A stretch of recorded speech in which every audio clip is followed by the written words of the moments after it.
Okay, welcome everyone. My name is Sean Stevens with Metroplex Mortgage Services. I want to welcome you to today's manufactured housing online workshop. We get so many questions about manufactured homes. I thought it'd be good to jump on a quick workshop, give you really the 30,000 foot overview perspective of this.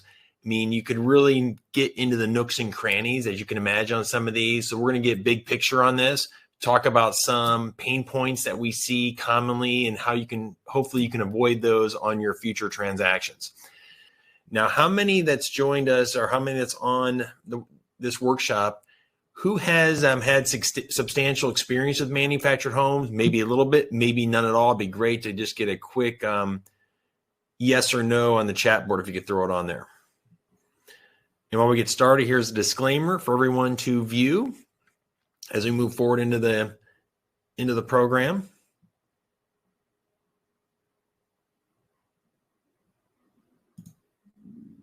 All right, a little bit of background about myself. So I entered the mortgage industry way back in 1998. So that'd make me officially, I would say at this point, a mortgage dinosaur. And then I started Metroplex Mortgage Services in 2001. We're licensed in Florida, Texas, Tennessee, and Alabama with our main office in Tampa, in branch offices in Sebring, Florida, and Dallas, Texas. We are heavily known for our government loan expertise. With that, we are a USDA and VA approved lender. We are not going to be digging into the credit aspect of it too much today, but we have expert credit knowledge in my office, which really helps turn the wheel on some of these government loans and the qualifications. Also, I'm a licensed California attorney and in-house counsel here for the company. I'm a certified mortgage banker, and you're going to see I really love what I do in the process. So, above all, we're going to just really help take you under the hood of the manufactured home loan process and help avoid some of those common pitfalls that we see. Okay, and then recently I want to share with you an announcement. USDA publishes lender rankings. And under the USDA program, we were issued the #1 lender ranking award once again this year. We'd earned it before, and we're really proud to earn this achievement again. And what this basically means is we closed the most USDA loans in the state of Florida, which gives us that #1 ranking. So we're really proud of that accomplishment, and we apply that USDA experience and expertise. We'll be talking about the USDA program as we get to the end of the program. And just a little bit of a quick agenda. We're going to be talking about some of the basics of manufactured homes, some of the commonalities you'll see between the programs. We're going to dive into conventional loans, give a little brief overview of that, some of the highlights, general qualifying requirements. We're going to talk about the FHA program, some of the nuances with those FHA criteria, also the VA loan. There are some myths that are out there about the VA program that we're going to dispel today, and also the USDA loan for both those new and, in a more limited manner, those existing manufactured homes. So let me check so we got some experience on the chat board, it looks like. I know, Joe, I know you've got tons of experience out there. So, I mean, whether it's a lot or a little, this is going to be great for everybody. So just the basics. So remember, the manufactured homes, when the standards change, it has to be built on or after June 15th, 1976. Now, while you technically can go back to that date, you always want to be wary of insurance to make sure you have proper insurance coverage for the home lined up. It could be no parks or rented land. We're talking about real estate. The towing hitch, wheels, and axles must be removed. And as I mentioned, this has to be that real estate, land and home together. You need to be extra cautious with structural changes, alterations, or modifications that have been done to the home since that initial installation date. I mean, those could be porches, it could be carports, it could be additions. I've seen scenarios over the years where they've built entire new homes in and around the manufactured home itself. I've been inside those properties and seen some of the alterations that have been done. Or literally, many of you on this call may have come across this as well too, where you've built a single family residence around the home and it's now encompassing the entire original manufactured home structure. That can be a problem, okay? So we're going to talk about double wide and single wide, also known as double width and single width manufactured homes today. You might also hear the terminology triple wide. So, I mean, those are all just set up with the width of the homes, okay, whether it's a single, double, or triple wide. And it's got to be on that permanent chassis, and obviously being able to connect to required utilities. So some of just the basics. Now, a common question you hear is manufactured the same as modular, okay? So manufactured has those HUD code standards that we're going to follow. The modular home is going to be built to those site-built home standards, okay? So when an appraiser goes out there, they are going to be comparing a modular home to other single-family residences. So you got to be really careful. These words get thrown around. If you see manufactured or mobile home, those are going to be in the same definition. Modular is going to be separate. Okay, so don't interchange modular versus manufactured or mobile. You want to be clear when you're talking. So you say, well, if it's a modular home, that's a completely different qualifying standard as far as what's available for programs in some of the criteria. All right, I got a quick question on there talking about age. I wanted to address this real quick. So you mentioned 1976, but for financing, I've heard they have to be newer ones. Now, depending on USDA loans, require newer homes. We're going to talk about that's a really good question. But I mean, going back to, let's say, FHA, conventional VA, they technically will allow back to that June 15th on or after date, but you have to be, once again, very careful about insurance. And we're going to talk about that as we go through. And some lenders as well, too, they will maybe go back to 1990, 1985. They'll have their arbitrary dates that you must abide by if they're providing the loan. That's called a lender overlay. So it may be 1980, it may be 1990, it may be 2000. Okay, so just always you want to check with whoever's doing the financing, see if they abide by that standard as it's written, or if they have any overlays as far as what date it must be. Okay, it doesn't mean other lenders out there can't go back to that, but whoever's providing the financing, you want to make sure you're in line with what age restrictions they have for the property. So is there any other date or time questions before we move on to conventional loans? If you do have it, please throw it on the chat board as well. Okay, so when you hear the word conventional loan, remember, Fannie Mae and Freddie Mac are underneath that umbrella. So these are conventional loan guidelines which get applied. So I'm going to read this to you. I don't like really reading from these, but I mean, I think this is good to have a good basis point. So Fannie Mae's definition of manufactured home is any dwelling unit built on a permanent chassis that is attached to a permanent foundation system and evidenced by a HUD data plate or HUD certification labels for each section of the home is a manufactured home for purposes of Fannie Mae's guidelines. The manufactured home, the land on which it is situated, must be legally classified as real property. Now, just based on that definition, some of the common themes between the programs, legally classified as real property. You're going to hear the HUD certification labels, the HUD data plate. We're going to talk about that as we go through the presentation. And I'm going to give you some visuals on the HUD data plate and the certificate as we get more towards the end. Now, Freddie Mac has a slightly different definition. A manufactured home is a one-unit dwelling built on a permanent chassis in accordance with the National Manufactured Construction and Safety Standards Act as promulgated by HUD and affixed to a permanent foundation. So you can see here that although different technically definitions, you see permanent foundation, permanent chassis. So, I mean, they fall in line with each other, okay? All right, now here are some of the general requirements. Generally speaking, you're looking at for a primary residence, you can qualify for as low as 5% down payment. Now, there are 3% down payments I have listed there. You see Fannie Mae has an MH Advantage and Freddie Mac has a Choice Homes. Those are very specific because the property types themselves, as you see there, must meet certain construction specifications and be similar to site-built homes, along with other restrictions applying for those unique 3% down options. So generally what we see in the marketplace, you're looking at 5% down as a minimum for a primary residence. Second homes will allow 10% down. Now jumping back to the, this is going to be for both single wides and double width.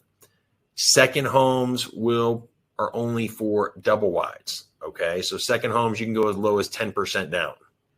There are no investment properties under conventional financing. Minimum square feet is 400, at least 12 feet in width, which is typically the size of a traditional single wide. Structural engineer reports. Okay, I'm going to take a minute on this. Has anyone been through a structural engineer report lately? Has anyone heard that term? So this is something where the engineer, the inspector will go out there. This would, let's say, be separate than, let's say, the home inspector, the home inspection that's done. It could be the home inspector could also be a structural engineer inspector as well, too. And with the structural engineer report, okay, conventional loan. Now, remember, we're talking about conventional. We're going to talk about FHA next. So this is going to be different. This is where I see the big confusion between lenders and where their mistakes are made. So with the structural engineer reports, they're not per se required, but the appraiser is going to determine that. Now, it would be a red flag if a lender is ordering this from day one.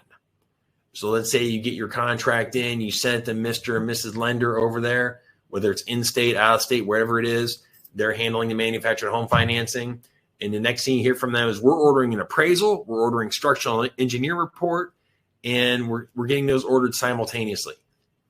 You don't necessarily need to have a structural engineer report. If there's alterations, modifications, other things that can trigger that type of report needed, that's a red flag you'd want to push back on at the outset and say, why do you need to order this right now until the appraisal's done? What concerns do you have that are triggering the requirement for this to be done at the outset? The reason being, if it's not needed and the buyer pays $400, $500, $600 for the structural engineer report, maybe more, you're trying to save them that cost and extra time in the process. Now, obviously, they're more than welcome to get their own independent structural engineer report. I'm just speaking from minimum property requirements and when something may or may not be required in regards to that structural engineer report, because that can be a time sensitive and it's costful. And speaking about the cost, one thing we always take time to educate our buyers on is the additional cost manufactured homes could have up front. Inspection cost, structural engineer reports, appraisal cost. So whatever those increased out-of-pocket expenses are, we're always educating our buyers that those can be more. This can be more than a traditional transaction because of the type of reports that may be required. So really a big ticket item on this slide right here I want you to focus on is structural engineer reports are not always they're not required out of the gate. If the lender is ordering that from day one without any further investigation or reason, if that's just, you may want to really question that, because that could be showing their inexperience in this market. Because what we're seeing right now is lenders, as the real estate market changes and rates have gone up, many of these lenders that were out there that were handling refinances, online lenders, whatever it may be, their volume has gone down. And they are stretching into our rural areas that we're in. And you see naturally that comes with manufactured homes. You see USDA loans. I mean, those are some of the biggest repeat offenders as far as the mistakes that are being made. So as these lenders stretch out in the areas and start working with manufactured homes, they've not worked with the program before in many cases. They're not aware of the terminology. They're not aware of recommended approach. They're not aware of some of the local requirements that may need to happen, or what order these need to go in as well too. So those are things you got to be really put your guardrails up when you get into those deals where the lender is not familiar or competent with the manufactured home qualifying process. And we're going to show you a case study here a little bit later on. Okay, so any questions on conventional loans right now as far as how that applies to guidelines? We're going to be going into manufactured next, but just anything.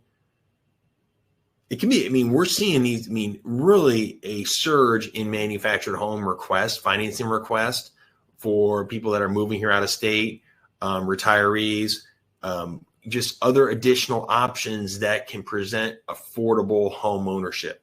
Okay, and there's some great financing available for manufactured housing, provided it's done in the right manner. Okay, so moving on to FHA. Let's go through the FHA definition. This is from FHA HUD Handbook 4000.1. Manufactured housing refers to structures that are transportable in one or more sections. They are designed to be used as a dwelling when connected to the required utilities, which include the plumbing, heating, air conditioning, and electrical systems contained therein. Manufactured housing is designed and constructed to the federal manufactured home construction and safety standards as evidenced by an affixed HUD certification label. Manufactured housing may also be referred to as mobile housing, sectionals, multi-sectionals, double wide, triple wide, or single wide. So we get questions a lot, okay? And I want to put this definition in there because it shows you the universal terminology. So mobile is looked at the same as manufactured home. Single wide, triple wide, double wide. You see multi-sectional, okay? But as we talked about in the beginning, modular homes is a separate category of itself, okay? Yes, Kelly. Kelly asking you to refinance a single or double based on lease property. Yes, depending on that leasehold, okay? And we got a section on refinances later in the section as well, too. Okay, so this is some of the guidelines and highlights under, now obviously the 4000.1 is, you're looking at hundreds and hundreds of pages. I am paring this down into very snippet sizes, so we're just going to digest a small portion of it to give you that big picture overview. So if you want to spend a Sunday reading through all hundreds and hundreds of pages, please let me know, and there's links online where you can go grab that easy reading. So to be eligible for FHA, it must be designed as a one-family dwelling. I'm at the first bullet point here. Have a floor area of not less than 400 square feet. Have the HUD certification label affixed or have obtained a letter of verification issued on behalf of HUD evidencing the house was constructed on or after June 15, 76. So there is the wording we had. I bolded that because that ties in with our very first slide. And obviously that's in compliance with the federal manufactured home construction and safety standards. You see that verbiage over and again. Theirs are be classified as real estate, be built and remain on a permanent chassis. We're going to talk about the foundation here in a moment as well too. Be designed to be used as a dwelling with a permanent foundation built in accordance with the Permanent Foundations Guide for Manufactured Housing. HUD has specific foundation requirements. And then it must have been transported from the manufacturer or the dealership to the site, i.e. not been moved and relocated from one site. The same with conventional, not moving it to ABC lot and then, okay, we're going to pick it up and move it to XYZ lot. Okay, that's a big thing you want to be on the lookout for because we see that come up time and time again. We're going to talk about that and show you a case study as we get towards the end of the presentation as well too. So remember, it has to be directly transported from the manufacturer or dealership to the site. Okay. Now let's take off the conventional hat and put on our FHA hat. We're talking about structural engineer requirements. So I'll read this to you. The mortgagee must obtain a certification by an engineer or architect who is licensed or registered in the state where the manufactured home is located, attesting to compliance with the PFGMH. It also states the following regarding the additions or alterations. If the appraiser notes additions or alterations to the manufactured housing unit, the mortgagee must ensure the addition was addressed in the foundation certification. So if FHA requires this certification, it's not, it could be, it will be. Okay, this is going to happen. However, a recommended approach to doing this is waiting for the appraisal to come back. Let's make sure that is approvable. The value comes in good. We have a good solid appraisal that's eligible. It meets all the criteria and that is approved prior to ordering the structural engineer. You don't have to do it this way, but it could prevent you from your client from incurring unnecessary costs in case something goes wrong at the appraisal stage. That way you can layer it in where you do appraisal, structural engineer report. You might have other inspections too going on at that same time. So the cost can go up quickly And if something happens to the transaction, buyer withdraws, whatever it may be, then they're out a substantial amount of money, and you want them to be buying a home instead of sitting on the sideline. Now, depending on the structural engineer report, that may trigger what is called a retrofit. Before I go to the next slide, I want everybody to jump on the chat board. Has anyone heard the term of a retrofit before? Okay, yes or no. If you haven't, no worries. Okay, but if you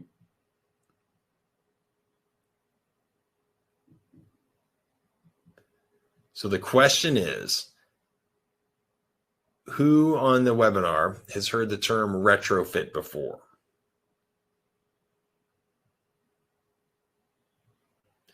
Jim has done it. I like that. Joe, I know you were going to say yes on that. All right, so let's so when you say the word retrofit, I found just a general definition: an instance of modernizing or expanding with new or modified parts, devices, system, or equipment. So basically, we are upgrading that foundation. We're modernizing it. We're making it HUD compliant. Anchors, straps, skirting, whatever it may be.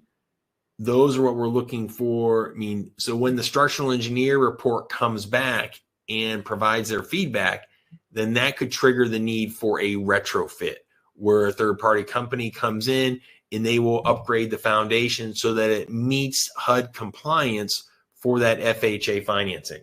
Now, I'll give you a little hint. We got to make sure when the USDA does happen on this, it's very similar almost to the T as far as what we need for our eligibility on that foundation requirements, okay? So we'll talk about that here once again a little bit down the road. So a retrofit would happen. So let's just walk back through the timeline.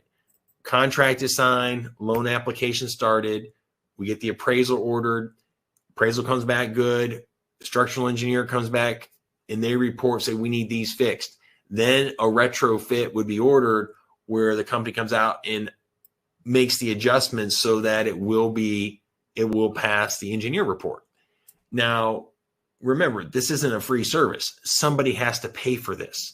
So when we get to that stage, either A, the buyer or seller have to already be having this conversation.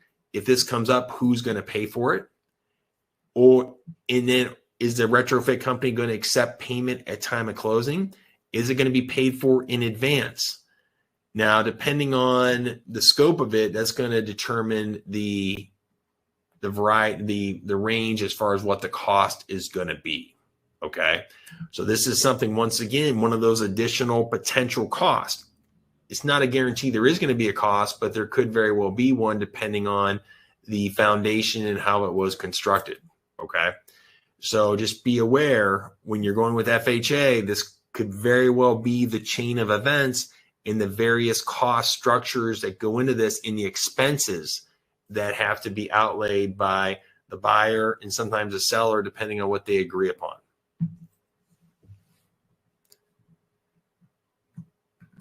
Okay. And if anyone has any issues with connectivity, there's a reconnect button in the top. And that'll help out too as far as everyone's connection. Okay. Now as we go on to VA. How many in the class? I know we got a pretty wide variety of different experience levels with manufactured homes. How many have worked with VA in either single wide or double wides? You say yes or no. Yes, you work with VA manufactured homes. And Joe put a great comment on there, 1999 before, every time, unless already updated, costing.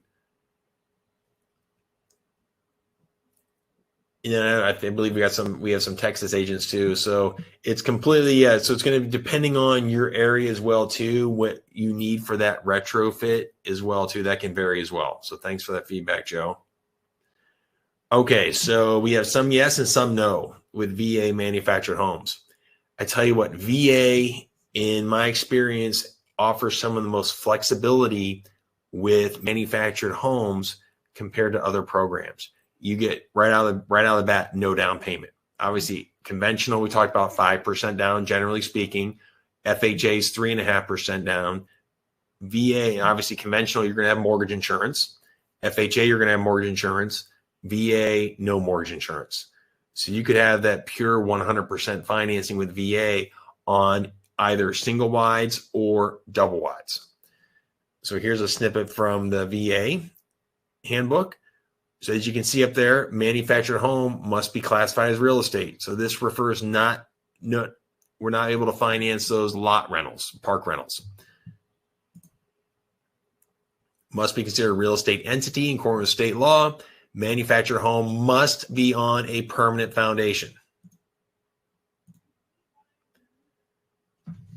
So VA has a permanency. They don't have the stringent HUD code that you have to follow. VA has a general approach. Obviously, the appraiser is going to go out there, and if the appraiser notes that it meets VA minimum property requirements, then that establishes that. However, if the VA appraiser then says something would need to be addressed on the home itself or on the foundation, then that would need to be. So this is another program where a structural engineer report is not required from the outset. I am starting to see more and more some of the common myths that you can see on there. The home has to meet those HUD standards for built by HUD manufactured home construction and safety standards. As you can see, that same verbiage and same theme goes from program to program. Now let's go through some of the highlights and we'll talk about that. So 100% financing. VA will allow manufactured homes that have been previously moved. We've worked on these in the past, and this is that one instant where, let's say it was delivered to ABC lot and installed there, and then later moved over to XYZ lot. We can finance that with VA. VA will permit that. Both single wides and double wides are permitted. There is a huge myth out there by lenders, possibly because they don't offer the financing through one of their overlays, they will not offer single wides. And they will try, I've seen this time and time again, instead of giving the veteran these options, they try to push them into higher priced homes, which is completely anyway, giving the veteran the full array of options of homes and letting them choose is the way, obviously, what VA allows for that flexibility. So both single wides and double wides. And the question Yvonne said, is that per lender though? Is that, I mean, as far as if the manufactured homes have been previously moved, Yvonne, or is that about single wides or double wides? If you could clarify, I'll get that answered right away. So, but both single wides and double wides, VA permits that. So VA actually goes into their handbook. It even says further, a single wide has to be at least 400 square feet. Double wide needs to be 700 square feet. So Yvonne, that may be VA permits it. So Yvonne had asked, is it per lender about moving the homes? Some lenders will say it's just not permitted. VA doesn't restrict that. So if your lender says that it's all on the lender decision at that point, VA does not restrict that transaction. Okay, so we've worked with it in the past. So I know just from experience, VA permits that and from the handbook. But I also know lenders, the biggest myths I hear is VA won't allow them moving a home and VA won't finance single wides. It's not VA, it's the lender making that decision. So if they need to find another lender, get a second opinion, we're receiving those day in and day out on these type of scenarios. So Blanca asks, so glad I'm here because never accept the move ones. Yes. So remember, that is an issue, though. Moving them is an issue with USDA, conventional, or FHA. VA is the exception to that general rule. So great questions, everyone. Is there any, I'm going to continue on with VA, some of the minimum property requirements. Is there any other questions at this point on structure or... All right, we'll continue on. Anybody I miss, I'll get here. We'll get later on. So VA has established, so here is the minimum property requirements. I want to read through some of these to you. Now, this is a snippet of it. This is just an overview and not an exhaustive list. So when you see the words MPRs, it stands for minimum property requirements.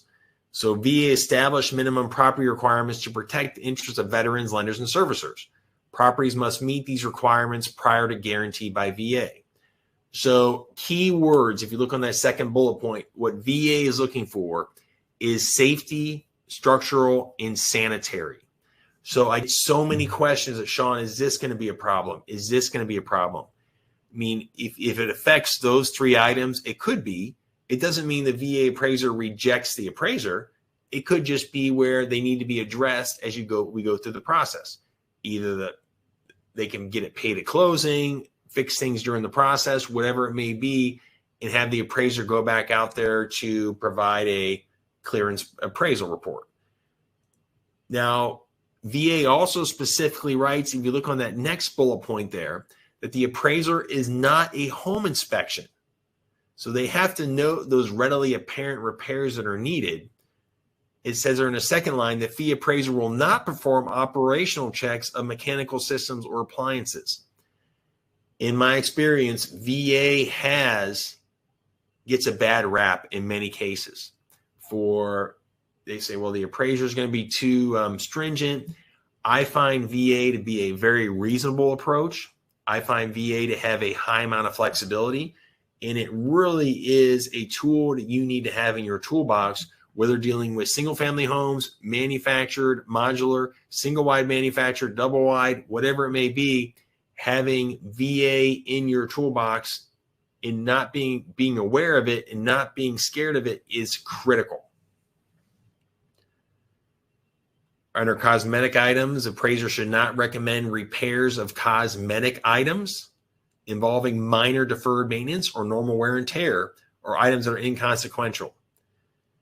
So once again, I'm pulling these out because I want everyone to see VA does take a reasonable approach to it.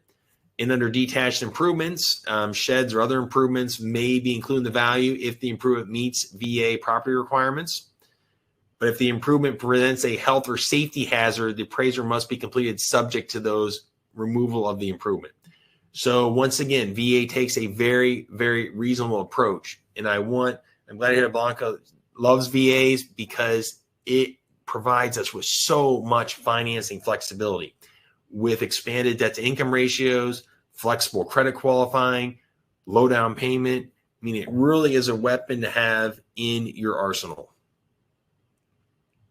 Another nice feature on VA, which happens quite a bit in our rural areas that we serve, is being able to include multiple parcels within the same contract, within the same loan.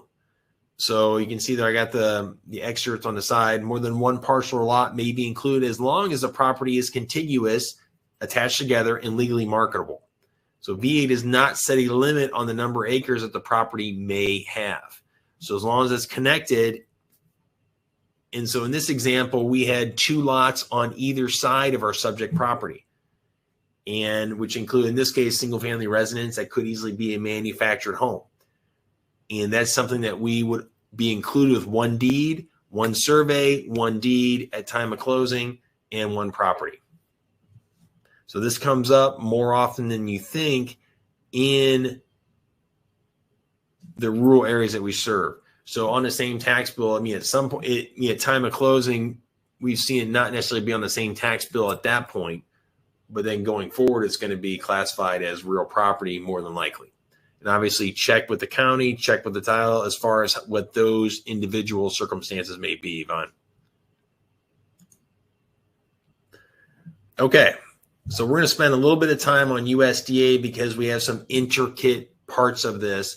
Some of it applies to Florida, some of it does not. So for example, our licensed states that I mentioned at the beginning was Florida, Texas, Tennessee, and Alabama. We're going to talk about the pilot program, which is for existing manufactured homes.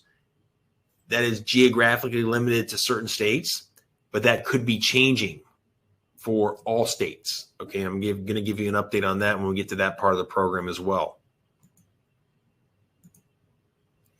Okay, under the USDA single close new construction loan, this permits a new construction manufactured home from an approved dealer to be delivered to the buyer with no down payment.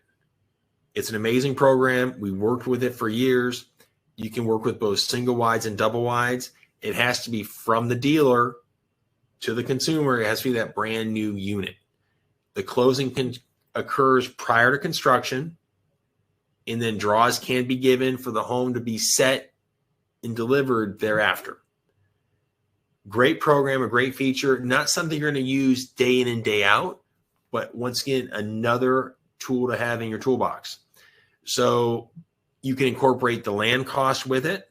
So let's say they're buying land from a third party, they're buying it from an approved dealer, then we would have all that come together at time of closing at that one upfront closing. So minimum square feet of 400, which you've seen that similar with other programs as well too. USDA does not differentiate between single wides or double wides. They just have that square footage requirement. Now with the USDA program, there's also income and property eligibility requirements. And obviously, depending on your area, check the USDA eligibility map to be sure you are in one of those areas, which we can walk through a couple of those scenarios in a moment. Okay, continued. As you see in that first bullet point, it must be a new unit that's never been installed or occupied at any other site or location. Manufactured units may be moved only from the manufacturer dealer's lot to the site in which the unit will be financed. Then that must have that manufacture date within 12 months of the purchase contract. And it must be placed on a permanent foundation built to FHA guidelines. Remember before we had the permanent foundation guidelines? We're going right back to that too here for USDA. They're going to follow that same foundation requirements that FHA does on this.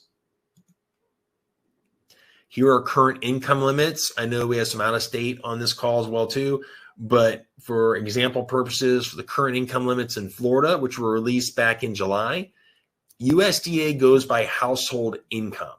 So based on how many people are living in the household, all that income has to fit within the limits, whether they're on the loan or not on the loan. I've got a separate USDA course where we jump into all these details, but this is really big picture at the moment. So on a 1 to 4 person household, for the majority of Florida counties, you're looking at $110,650, which means that all the income in the household together has to stay at or below that. So let's say you had husband and wife and 3 children. Now we're in a 5 person household. That jumps up to $146,050. So on a 5 to 8 person household, 146, very healthy income limits across the board here. Very healthy. So who on this call is familiar with the USDA program, whether manufactured or single family? If you're not, you really need to be, because it's one of those weapons that home buyers right now, with the inflation concerns, with the affordability concerns, there's a high demand for home ownership in wanting to buy a home right now. That's not dissipated. What has been is the concern for the affordability, the out-of-pocket. So with USDA, VA, I mean, those two are really neck and neck with the value they provide, especially to our rural areas.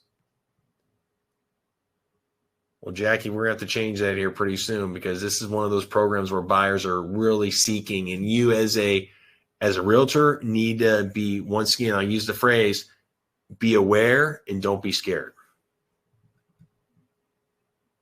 And for anybody that want to set up separate training after this, just send me a message, send me an email, you got my contact information, and then we'll set up some separate training on any of these topics we talked about today. So for example, the USDA eligibility site, I know we have some agents from Okeechobee on the call. This is our main office is in Tampa, but this is our office in Sebring. As you can see, that's the located eligible area, as all is the majority of Central Florida. Now, if anyone wants me to check an address, I would be more than happy to walk you through the eligibility site, and I can show you that if you'd like to. If you have a listing or going to see a property or whatnot, just throw the address on the chat board and we can jump over to that as we get to the end. Now, let's talk about the pilot program. So the pilot program was introduced years ago for a select number of states. And it is a geographically limited program. For example, Tennessee and Texas are eligible states, with the states that we're licensed in. Alabama and Florida are not. Now, I'm going to pull up Blanca's address while I'm talking about this. So what some of the USDA started a rulemaking process, which it is begun the initial stages of attempting to open this pilot program up to all states. I mean, this could happen as early as the beginning of next year. And if it does, it would more or less follow the same flow. Okay. So let's go through this and I'll get to the property search and I'll jump into that property search here next. So introducing the pilot program. So as I mentioned, geographically limited. What the pilot program allows is for USDA to come in and finance no down payment on existing manufactured homes. And this is good for everyone on the call because this could very soon be expanding to all states and not just those specific geographically limited ones. So now USDA's criteria on this is it must be built on or constructed on or after January 1st, 2006. Okay, so that's a timestamp. I know we talked about this earlier. That's time specific for this program. Okay. And if you can see here as well on the next bullet point, the unit must not have had any structural alterations since construction of the factory, except for porches, decks, or other structures. We talked about that before with the alterations, modifications, to be very cautious with that. An inspection is required using HUD 309 or certificate. I mean, this is basically bringing in that structural engineer aspect as well too. And you must not have been previously installed elsewhere. It's got to be on that original location. And there's our minimum 400 square feet again. And then the towing hitch, running gear must be removed, must be classified as that real property. And obviously we got to meet all other USDA criteria. So remember, this is for those existing manufactured homes. The single closed new construction was for all states. Okay, so the new construction is not state limited. It is just for those existing states. All right, so now when we're talking about USDA or VA, okay, whether it's manufactured homes, single family, whatever it may be, it's important to have terminology. Just like we talked about manufactured versus modular, it's important to have the terminology. What is really no down payment? And this keeps in theme with that whole affordability aspect. Consumers are seeking to minimize that out of pocket. So one thing you want to tell buyers is no down payment is not the same as no money out of pocket. You need to prepare for those minimum expenses, earnest money deposits, appraisal fees, inspection fees, manufactured homes. You could have structural engineer reports. You could have retrofit expenses too, depending on how that report turns out. Remember that the borrower, unless otherwise negotiated with the contract, the buyer's responsible for their charges at closing. No down payment just doesn't just wipe that away. We still have these calls where the buyer, they confuse no down payment with no money out of pocket whatsoever. Now, we are seeing more of a trend where, let's say 12 to 18 months ago, it was highly difficult, if ever, where we're seeing a trend for seller concessions to start to come back into some of these contracts as part of the negotiation. So let me get your kind of, what is your take on the trends with seller concessions? If everybody could just throw some comments on there, I would love to hear as far as, do you see them increasing? Do you see them still difficult to get? Do you see them more and more coming as part of the market, or none at all? There are some properties, there are some markets where concessions are really still off the table. And some we're seeing creep back in as part of that negotiation process. Now, well, one thing we tell buyers is exactly what I'm talking about right now is it could be possible. Don't count on it. What do we have as a backup? Now, USDA loans will permit the ability to finance closing costs, which we'll talk about in a minute here. We're going to get to that slide. I got a side-by-side slide which shows the different features between the programs. So here, I want to just put a little did you know. Here is a case study that we put together on a recent call that we took. We did not take the application. We just received the scenario after the loan had been denied by the lender. So here are the facts. Home buyer went under contract to purchase a manufactured home in Florida with a nationwide FHA lender who they were pre-approved with. They started a process in August and have since paid for all inspections, structural engineer report, appraisal, flood insurance, and deposited $10,000 escrow with the title company. It is now November, and we just learned their loan was not denied the day before closing.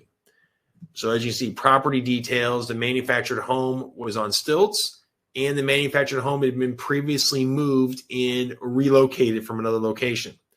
So you can see there we have alterations, modification with the home being placed on stilts after it got moved. Now, I'm not saying stilts is, it's not possible for a manufactured home to be on stilts, but everything goes together on this. The manufactured home had been moved from a prior location to the current one and then also put on stilts. And then what you can do if you're unsure if it's been moved, okay, I put instructions down there right here. So FHA is not allowed the manufacturer being moved. If unsure, go to the IBTS website you can request a verification from there. And you always want to look out for modifications, alterations, carports, porches. The porches that have been enclosed and attached, sometimes unenclosed and attached, built onto the structure itself.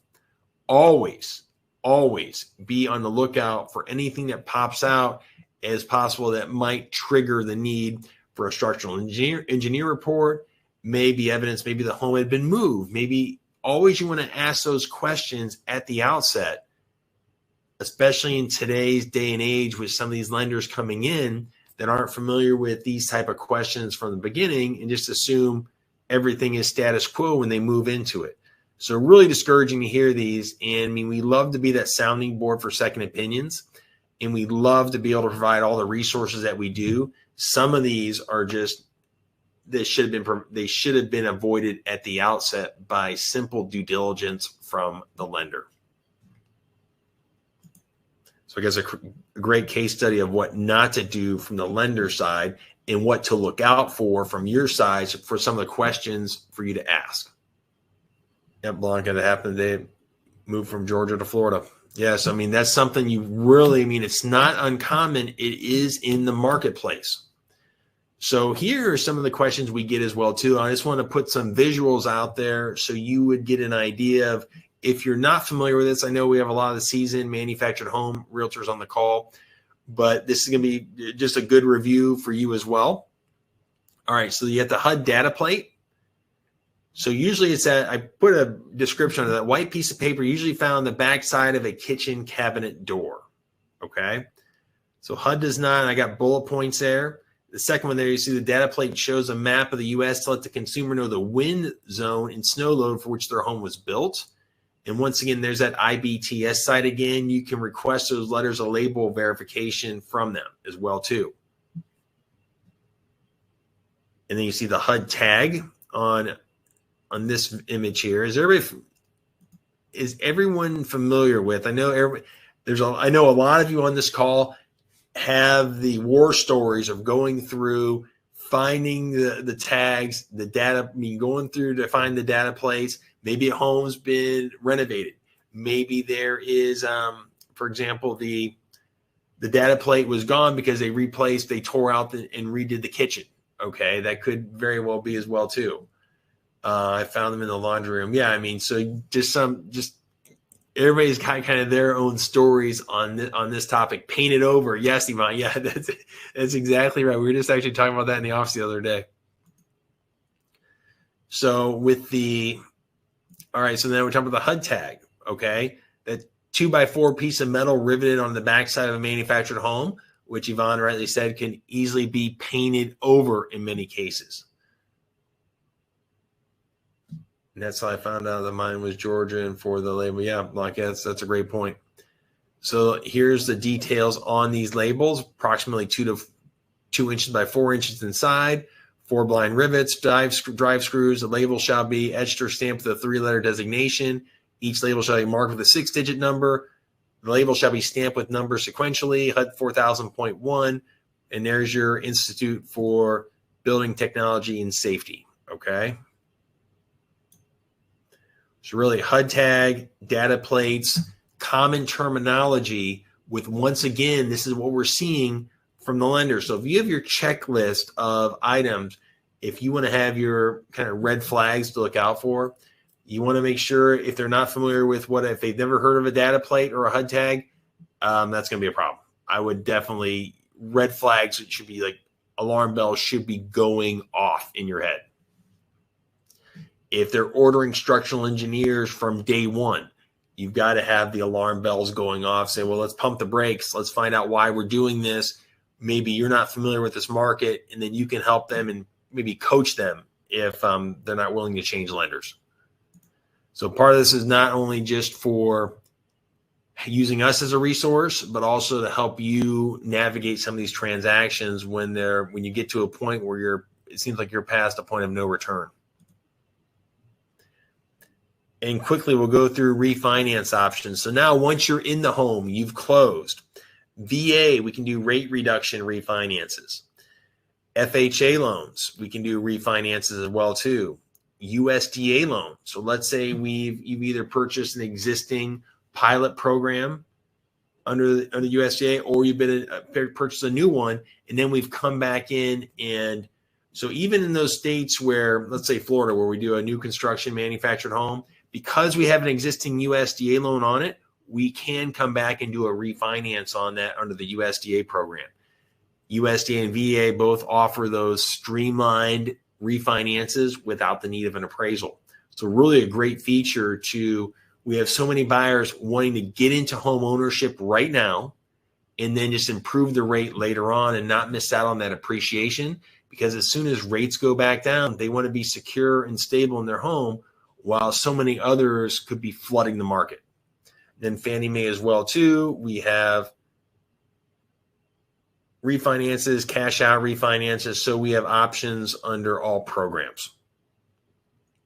And here's that slide I mentioned before with the side-by-side comparison, USDA, VA, FHA conventional. And I want to put this side, when I go to different brokerage offices, take a look at, this is the commons flyer that I would see out, because it gives you so much meat and potatoes on one slide. And these are the type of the guidelines that don't change relatively on a weekly or even monthly basis sometimes. These are the standards that are just the basics, the bread and butter basics, I guess you could say.